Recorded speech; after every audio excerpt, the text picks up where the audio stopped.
खोले जाते हैं स्वर्ग के द्वार। 14,000 तरह के पापों से इस दिन मिल जाती है मुक्ति। इसी दिन पृथ्वी लोक पर होता है हर और हरि का सुंदर मिलन। आ गई है वैकुंठ चतुर्दशी। आदिदेव महादेव देते हैं भगवान विष्णु को सुदर्शन चक्र के साथ बेलपत्र। लेकिन क्या आप जानते हैं कि वैकुंठ चतुर्दशी के दिन भगवान विष्णु को अर्पित करनी पड़ी थी अपनी एक आंख? विश्वनाथ की नगरी में श्री हरि को आखिर क्यों करना पड़ा अपने कमल जैसे नयनों का दान? आइए सुनते हैं वैकुंठ चतुर्दशी का व्रत रखने वाले भक्तों के लिए सबसे सुंदर किंतु रहस्यमय कथा।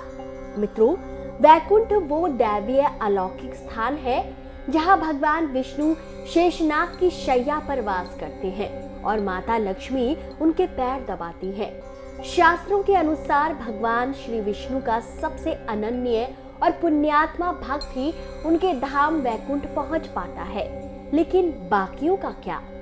ये प्रश्न एक बार नारद मुनि के मन में भी उपजा। उन्होंने श्री नारायण से प्रार्थना की, हे प्रभु, क्या कोई ऐसा मार्ग नहीं है जिससे और साधक भी वैकुंठ धाम आकर आपके चरणों में स्थान पा सके? कहते हैं नारद मुनि के प्रश्नों को सुनकर श्री हरि मुस्कुराए और उन्होंने वैकुंठ चतुर्दशी का महत्व कह सुनाया।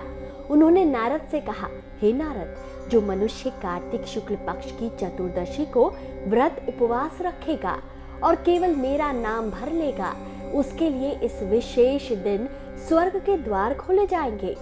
श्री हरि के मुख से ऐसी बातें सुनकर नारद जी अति प्रसन्न हुए। मित्रों, शास्त्रों और पुराणों में वैकुंठ चतुर्दशी का बड़ा महत्व बताया गया है।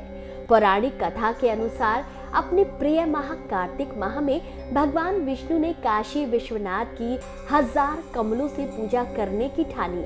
बस श्री हरि विष्णु काशी के मणिकर्णिका घाट में प्रकट हुए और एक एक करके कमलों से भोले बाबा की पूजा करने लगे। यहाँ श्री हरि विष्णु एक एक करके भोले बाबा पर कमल अर्पित करते जा रहे थे। दूसरी तरफ भोले बाबा ने भगवान नारायण की परीक्षा लेने की सोची। उन्होंने 1000 कमलों में से एक कमल पुष्प कम कर दिया। जब श्री विष्णु को यह ज्ञात हुआ तो उन्होंने सोचा, मुझे भी तो पुंडरीकाक्ष यानी कमल नयन कहते हैं, इसलिए मैं काशी विश्वनाथ के चरणों में अपनी एक आंख ही अर्पित कर देता हूँ। श्री विष्णु की अगाध भक्ति देखकर भोलेनाथ इतने प्रसन्न हुए कि उन्होंने वैकुंठ चतुर्दशी के दिन भगवान विष्णु को सुदर्शन चक्र दिया और वैकुंठ चतुर्दशी का व्रत उपवास रखने वालों को वैकुंठ लोक की प्राप्ति का मार्ग सुगम कर दिया। मृत्यु लोक पर रहने वाला कोई भी जीव इस दिन श्री हरि और हर का पूजन करेगा और नाम लेगा, उसे हजारों पापों से मुक्ति मिल जाएगी और वैकुंठ की प्राप्ति होगी। कहते हैं जो भी इस दिन 1000 कमलों से भगवान श्री हरि और भोलेनाथ की पूजा करेगा, उसे कभी नरक के दर्शन नहीं होंगे। हरि और हर मिलन की साक्षी बनी वैकुंठ चतुर्दशी की मंगल तिथि के दिन विष्णु और भगवान शिव जी का आशीर्वाद अवश्य लें। ये तिथि देव दिवाली से एक दिन पहले आती है, इसलिए जल्दी जल्दी नोट कर लें इस साल की वैकुंठ चतुर्दशी की सही तिथि और पूजा का शुभ मुहूर्त। 25 नवंबर 2023 दिन शनिवार को वैकुंठ चतुर्दशी मनाई जाएगी। कार्तिक माह के शुक्ल पक्ष की चतुर्दशी तिथि शाम 5:22 से शुरू हो जाएगी, जो अगले दिन 26 नवंबर 2023 को दोपहर 3:53 तक रहेगी। शास्त्रों के अनुसार वैकुंठ चतुर्दशी पर श्री हरि विष्णु जी की पूजा निशिता काल में किए जाने का विधान है। वैकुंठ चतुर्दशी निशिता काल 25 नवंबर 2023 की रात 11:41 से 26 नवंबर 2023 दोपहर 12:35 को लगभग 54 मिनट की अवधि तक रहेगी। आपको बता दें कि इस दिन काशी, ऋषिकेश, महाराष्ट्र और गया में बेलपत्र तुलसी की अनोखी परंपरा निभाई जाती है। शास्त्रों के अनुसार इस दिन भगवान विष्णु जी भगवान शिव को तुलसी पत्तियां प्रदान करते हैं और भगवान शिव बदले में भगवान विष्णु को बेलपत्र देते हैं।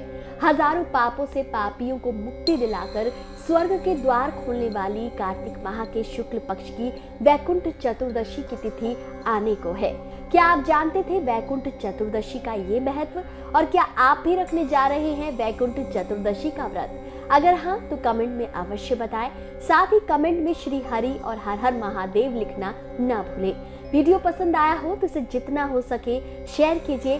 चैनल पर नए हैं तो चैनल को लाइक और सब्सक्राइब जरूर कीजिए।